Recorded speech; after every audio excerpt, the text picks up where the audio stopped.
नमस्कार। आकाशवाणी देहरादून से प्रस्तुत हैं प्रादेशिक समाचार। पहले मुख्य समाचार। रुद्रप्रयाग जिले की केदारनाथ विधानसभा सीट पर उपचुनाव के लिए प्रचार थमा। 20 नवंबर को होगा मतदान। केंद्रीय मंत्री डॉक्टर मनसुख मंडाविया का युवाओं से आह्वान, मेरा भारत मंच पर आएं और प्रतियोगिता में भाग लेकर विकसित भारत में योगदान दें। केंद्रीय राज्य मंत्री पवित्रा मार्ग्रेटा ने आकांक्षी हरिद्वार जिले में संचालित केंद्र सरकार की योजनाओं की समीक्षा की।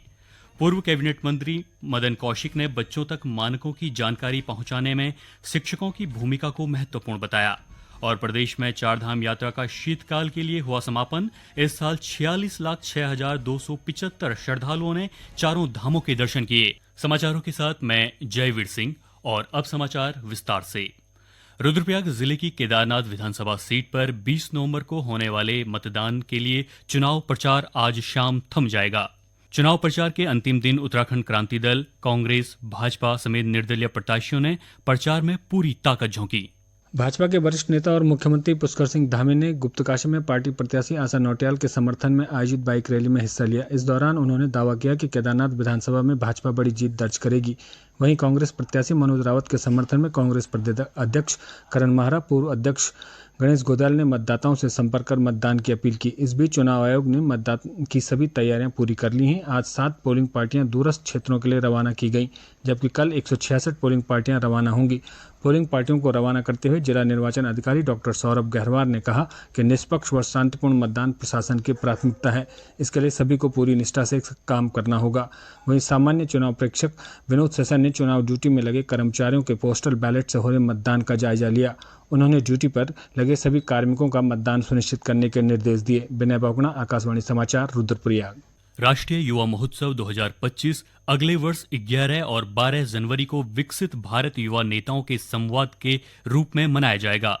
केंद्रीय युवा कार्य और खेल मंत्री डॉक्टर मनसुख मंडाविया आज नई दिल्ली में एक संवाददाता सम्मेलन को संबोधित करते हुए इसकी घोषणा की। उन्होंने कहा कि यह मंच देश की युवा शक्ति को प्रधानमंत्री नरेंद्र मोदी के समक्ष बातचीत करने और अपना दृष्टिकोण प्रस्तुत करने का अवसर प्रदान करेगा। डॉक्टर मंडाविया ने देश के युवाओं से 25 नवंबर से 5 दिसंबर 2024 तक माई भारत मंच पर आयोजित प्रतियोगिता में भाग लेने का आग्रह किया।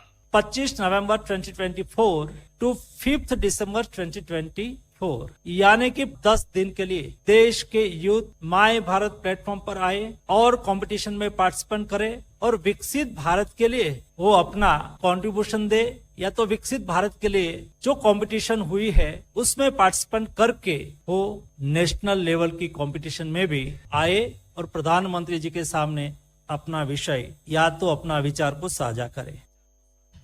श्री मंडाविया ने कहा कि इस संवाद का उद्देश्य देश भर के युवाओं में प्रतिभा की पहचान करना और उन्हें विकसित करना है।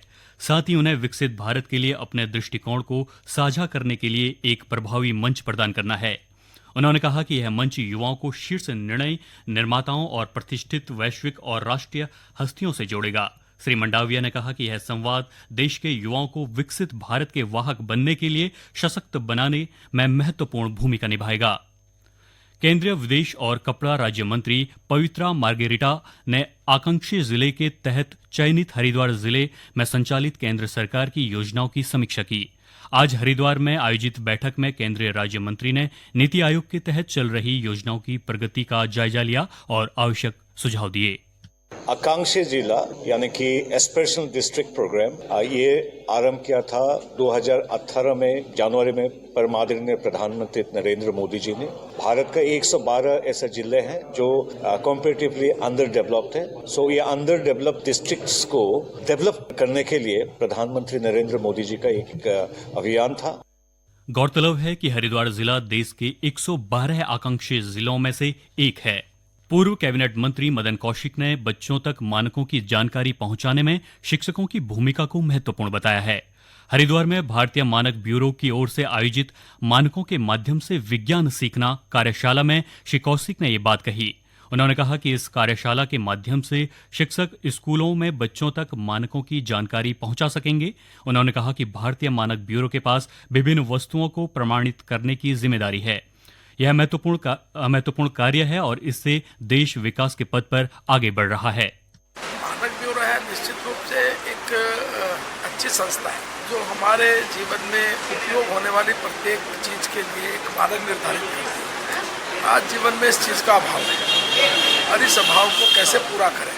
निश्चित रूप से मैं बधाई देना चाहूँगा तिवारी जी को, चौधरी हमारे, जिन्होंने सारा कार्यक्रम ऑर्गेनाइज किया। भारत सरकार उत्तराखंड में बद्रीनाथ धाम के कपाट बंद होने के साथ ही विश्व प्रसिद्ध चारधाम यात्रा शीतकाल के लिए समाप्त हो गई है। इस साल 46,06,275 श्रद्धालुओं ने चारों धामों के दर्शन किए। सर्वाधिक 16,52,076 यात्रियों ने केदारनाथ और 14,24,171 ने बद्रीनाथ की यात्रा की। वहीं उत्तरकाशी के यमुनोत्री धाम में 7,14,755 श्रद्धालु और गंगोत्री धाम में 8,15,273 श्रद्धालु दर्शन के लिए पहुंचे। इस बीच सेना के बैंड के भक्तिमय धुनों और बद्री विशाल के उद्घोष के साथ ही श्री उद्धव जी, श्री कुबेर जी तथा आदि गुरु शंकराचार्य जी की गद्दी बद्रीनाथ से योग बद्री पांडुकेश्वर मंदिर पहुंच गई है। आदिगुरु शंकराचार्य की गद्दी और रावल धर्माधिकारी वेद पाठी कल नरसिंह मंदिर ज्योतिर्मठ पहुंचेंगे। इसके साथ ही योग बद्री पांडुकेश्वर और श्री नरसिंह मंदिर ज्योतिर्मठ में शीतकालीन पूजाएं भी शुरू हो जाएंगी। रुद्रप्रयाग के राजस्व ग्राम तरवाड़ी में पंचांग पूजन और धार्मिक परंपराओं के साथ पांडव नृत्य का आयोजन शुरू हो गया है। पांडव पश्व अस्त्र शस्त्रों के साथ नृत्य कर रहे हैं और पांडव नृत्य को देखने दूर दराज से भी बड़ी संख्या में लोग पहुंच रहे हैं। तरवाड़ी गांव में 20 दिवसीय इस अनुष्ठान में पारंपरिक जागर गीतों के साथ पांडवों का आह्वान किया जाता है। ग्रामीण किशन सिंह रावत का कहना है कि जागरों में महाभारत काल की घटनाओं को पांडवानी अंदाज में ढोल की थाप के साथ गाया जाता है। उन्होंने बताया कि पांडव नृत्य की ये परंपरा सैकड़ों साल पुरानी है और इसे जीवंत रखने के लिए ये आयोजन किया जाता है। पांडव नृत्य मात्र पांडव लीला नहीं है, बल्कि महाभारत युगीन पांडवों की गढ़ गौरव गाथा का एक परिचय है, जिसका हम लोग पालन कर रहे हैं। ये बरसों से चली आ रही परंपरा है, जो पीढ़ी दर पीढ़ी चल रही है और जिसे आगे बढ़ाने का हम लोग काम कर रहे हैं। मैं आपको बताना चाहूँगा कि देव एकादशी से ऐसे पांडव लीला की शुरुआत हो जाती है और उत्तराखंड की अनोखी परंपरा है, जिसके अंतर्गत पूर्वजों से चली आ रही इस परंपरा का हम निर्वहन कर रहे हैं। प्लास्टिक कचरे का प्रबंधन कर ऋषिकेश नगर निगम ने अन्य नगर निकायों के लिए मिसाल कायम की है। नगर निगम न सिर्फ प्लास्टिक कचरे को सफलतापूर्वक एकत्र कर रहा है, बल्कि उसे रिसाइकल कर फिर कई तरह से उपयोग में ला रहा है। ऋषिकेश तीर्थ नगरी होने के साथ ही राफ्टिंग और कैंपिंग का प्रमुख केंद्र है, इसलिए यहां साल भर श्रद्धालुओं और पर्यटकों की भीड़ लगी रहती है। ऐसे में प्लास्टिक कचरे का प्रबंधन करना चुनौतीपूर्ण कार्य है।